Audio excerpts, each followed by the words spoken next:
Oh, how's it, everybody? It's another episode of my Holoholo sessions, and I know it's Hawaiian time, but it is finally Paul. So before I move on, I gotta give a big mahalos to everybody for, all the aloha for that you guys been showing my way. You know, what started off as a little something just to share with family and close friends turned into something much bigger. So big mahalos for everybody for your support. So I hope you guys are ready, cause guess what? Yeah, this video not gonna have too much action. Why? Cause I've been busy adulting, huh? When you gotta put the fun stuff on hold and then take care of projects and errands, that's around the house or at work. Let me show you guys some of the projects that have been keeping me busy. This first one is a project I was doing at work, which was making some jump boxes for my students. I'm a PE teacher here at one of the schools here in Kona, and what I wanted to do was create these jump boxes as just another piece of the equipment for my students to exercise on.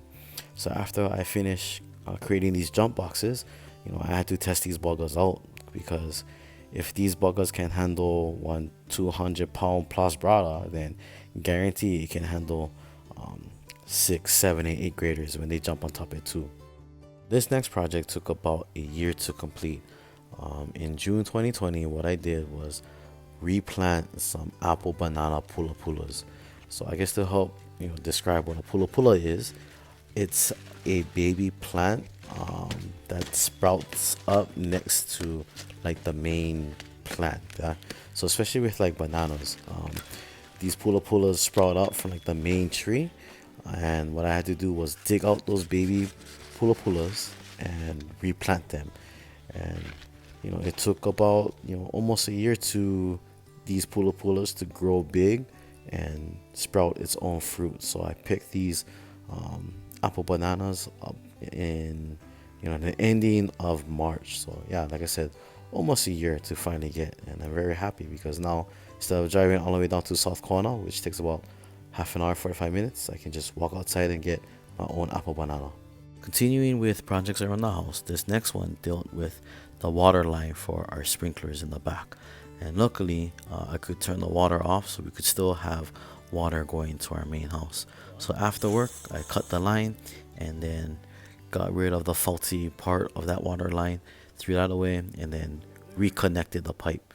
And so as you can see, as I'm kind of rushing to the connection because I want to make sure that the thing wasn't leaking. So as I continue to investigate it, everything was all nice and dry. Dry over here. That's one of the old one. Yeah, not bad, not my skills. Yeah. Oh, in this next project, I added a step to our original set of stairs. Just because that first step from the ground to the wooden step was a little bit too high. And so I framed it out and poured some Quikrete into the frame, and bam, got our new step added to our stairs just to make it easier to go up and down to our main house. And then once that project was completed, did some smoked meat to give to some family. So yeah, I've been very busy adulting, completing all these projects, but happy and grateful to get these things all done. This last project I'd like to share with you guys has been something that I've been wanting to complete for the longest time, and I was finally able to get it done. And the biggest motivating factor behind completing this project was because I wanted for each some dry fish. Deep fried fish is ono, but like not too often I get the opportunity for eat dry fish, huh? Like dry okules and stuff like that. And I always remember we used to have like the dry screen around my house because I remember seeing my dad every so often when people would drop off that kind of fish, whether it be ahis or okules, opelu, stuff like that. I remember seeing my dad, taking the time for salt the fish and then putting the fish out on a dry screen. And so for some reason, like the thing, I don't know where the dry box there.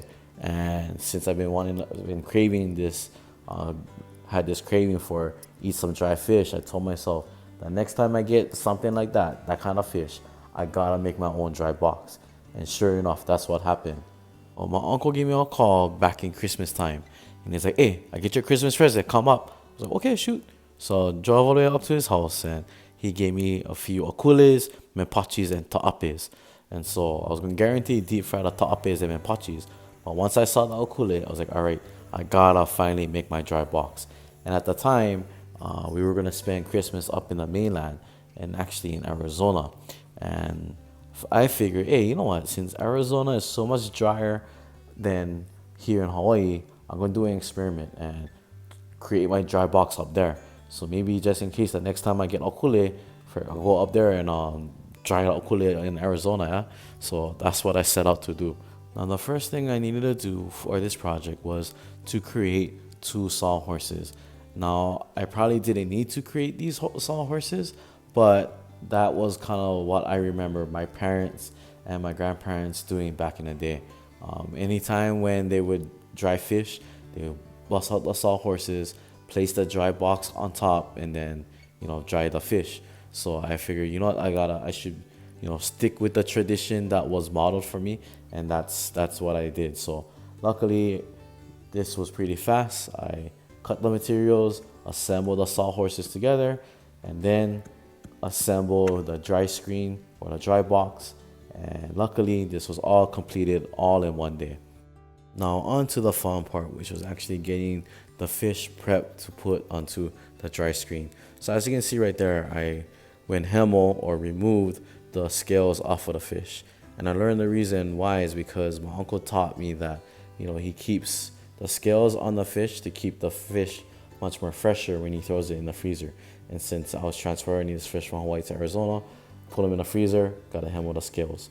So once that was done, I put some pa'akai or some Hawaiian salt onto the fish fillets, and then I placed the fillets onto the dry screen.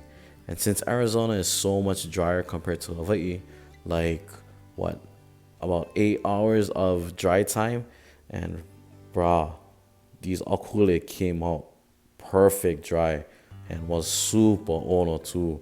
So yeah, good thing I was able to work on this project. And of course, the next thing, something that I haven't eaten for the longest time, was being able to have deep fried, half dried akule. Yeah, for real. That's like what I grew up eating all the time too. And whoo, bro, baga was ono. But anyways, I hope you guys enjoyed this little video and get to listen to, I guess, the main reasons why I kind of Hawaiian time with all these videos. But yeah, been busy adulting, taking care of these projects, but in the end, it just feels so much better getting all these things done. But yeah, I hope you guys enjoyed this little video. Catch you guys next time. Shoots.